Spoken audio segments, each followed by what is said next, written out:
Shalom, semangat pagi. Hari ini saya ingin berbagi hal yang saya syukuri. Karena renungan pagi kita hari ini menceritakan mengenai kuk, saya ingin bertanya, adakah di antara kita yang pernah melihat kuk yang dimaksud? Secara garis besar, kuk adalah alat pikul untuk meringankan beban. Kalau untuk menggarap sawah atau di peternakan, biasanya kuk yang digunakan adalah palang kayu yang menghubungkan dua hewan, bisa kuda, bisa sapi, untuk meringankan beban mengangkat barang yang begitu berat. Jadi itu akan memudahkan untuk mengangkatnya, memindahkan dari satu tempat ke tempat lain. Tapi saya mau mengajak kita untuk mengingat kembali tahun-tahun yang lalu. Kalau zaman saya kecil, waktu saya masih tinggal di Cimahi, di Jawa Barat, zaman saya kecil saya biasa jajan sama abang tukang bakso. Tapi bukan tukang bakso yang bawanya gerobak ya. Kalau dulu biasanya yang masuk ke kampung-kampung itu abang-abang tukang bakso yang biasanya memikul menggunakan palang kayu, beban di depan dan beban di belakang. Biasanya di depan itu kompor dan juga air. Biasanya yang beban yang di belakang itu tumpukan piring-piring dan juga air untuk membilas, mencuci piring tersebut. Nah, palang kayu itu juga disebut kuk. Dan biasanya kalau di kampung-kampung juga yang masih sumber airnya diambil dari sumur kampung atau sumur desa, biasanya juga tiap rumah tangga akan memiliki kuk, yaitu palang kayu yang sama seperti abang tukang bakso tadi, tapi di depannya untuk mengangkut ember, depan dan di belakang. Kenapa?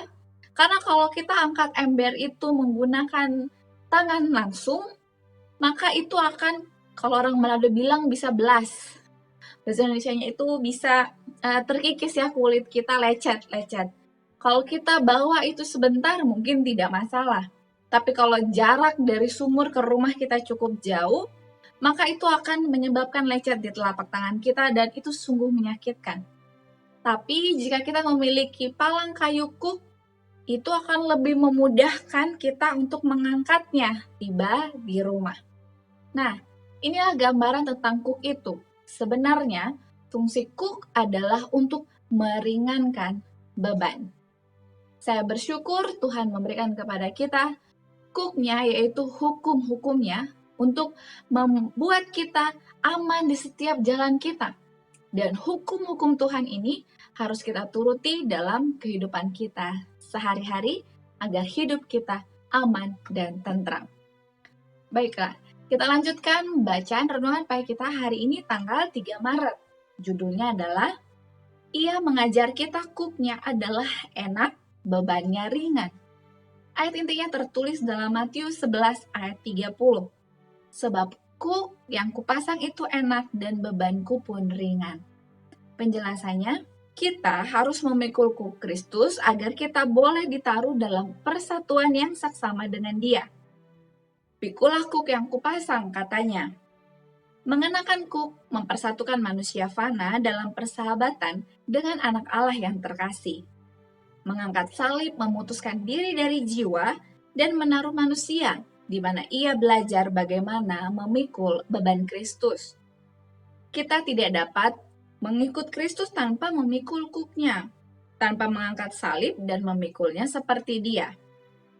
Kalau kehendak kita tidak sesuai dengan segala tuntutan ilahi, kita harus menyangkal kecenderungan kita, meninggalkan segala keinginan yang kita kasihi, lalu melangkah dalam jejak kaki Kristus.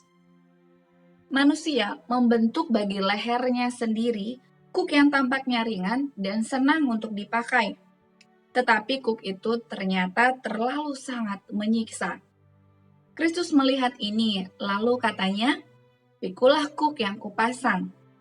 Kuk yang kau taruh pada lehermu sendiri, dengan berpikir itu sangat cocok, tidak akan cocok sama sekali. Pikulah kuk yang kupasang, dan belajarlah padaku segala pelajaran yang perlu engkau ketahui.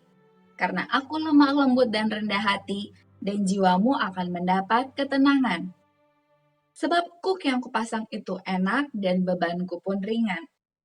Tuhan tidak pernah mengadakan taksiran yang salah tentang warisannya. Ia mengukur manusia dengan siapa ia bekerja. Kalau mereka tunduk kepada kuknya, kalau mereka meninggalkan pergumulan yang telah tidak menguntungkan bagi mereka dan bagi pekerjaan Allah, mereka akan mendapat kedamaian dan ketenangan.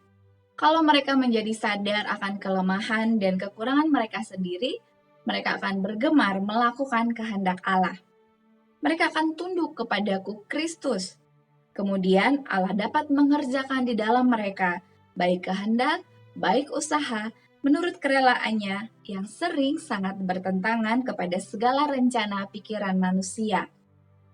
Kalau pengurapan surga itu datang kepada kita pun akan mempelajari pelajaran kelembutan dan kerendahan hati yang selamanya membawa ketenangan kepada jiwa. Meskipun engkau akan menghadapi godaan, namun segala godaan ini yang ditanggung dengan baik hanya menjadikan jalan itu lebih indah.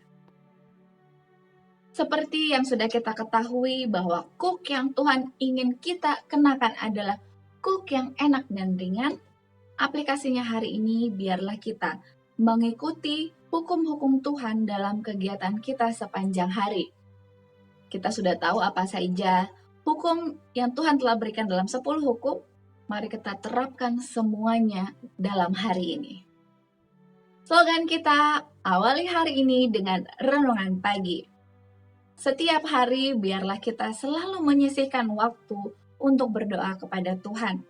Karena semakin banyak kita memiliki waktu pribadi dengan Tuhan, kita akan semakin mengenal tabiat dan karakter Tuhan. Dan biarlah tabiat Tuhan yang telah kita ketahui itu juga boleh tercermin dalam tabiat kita. Jika ada hal yang ingin Anda sampaikan untuk sama-sama kita doakan, Anda dapat menuliskannya di kolom komentar di bawah ini, dan saya akan turut menjadi sahabat doa Anda agar Anda tidak berdoa sendirian. Terima kasih banyak, kita akan lanjutkan bacaan renungan pagi kita esok hari. Sampai jumpa, salam sehat, Tuhan memberkati.